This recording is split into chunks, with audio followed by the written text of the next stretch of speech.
essa noite. E certos, pequenos, sem autoridade nenhuma. Mas o Senhor havia prometido que a terra era do povo de Deus. Jesus fez relatórios a Moisés. A atitude de Moisés foi de covarde. Por que, irmão, já que você está falando essa palavra dura? Sabe por quê? Deus falou que era para o povo marchar e o povo parou. Sabe por que tem muita gente frustrada no dia de hoje? Porque teve medo de correr atrás.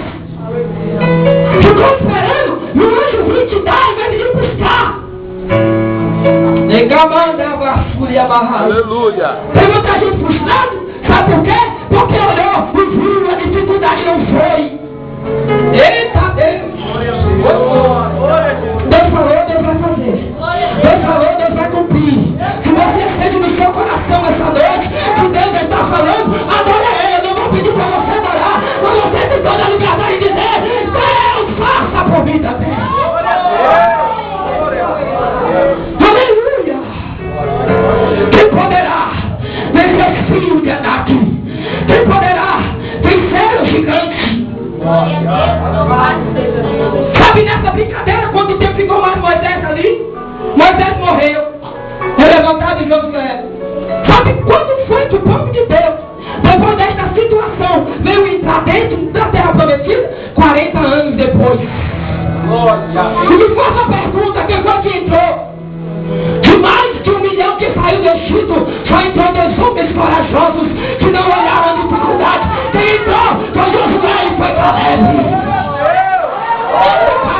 Filho, amor, não olhe porque as pessoas estão dizendo para você: marche!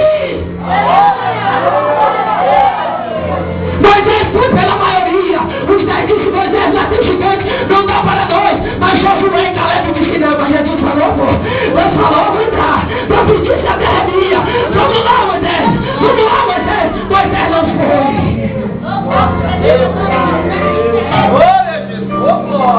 Josué capítulo 10, número 11, versículo 15. Agora quem está na frente do negócio é Josué. Não é o negócio do Moisés, agora são muito valentes. Levanta a vacina e lá. Sabe o que Deus fez para esse menino agora? Eu vou fazer um negócio. Josué, meu filho, você não vai entrar por esse caminho aqui não. Você vai entrar pela parte meridional, pelo outro lado, onde tem os maiores gigantes.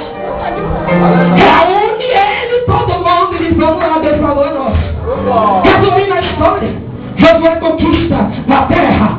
Aleluia. No capítulo 10, número 15 de Josué, agora quem é que entra? Entra Caleb. Deixa eu me dar uma revelação aqui. Se você viu Josué entrando, não se preocupe, a tua hora vai chegar também.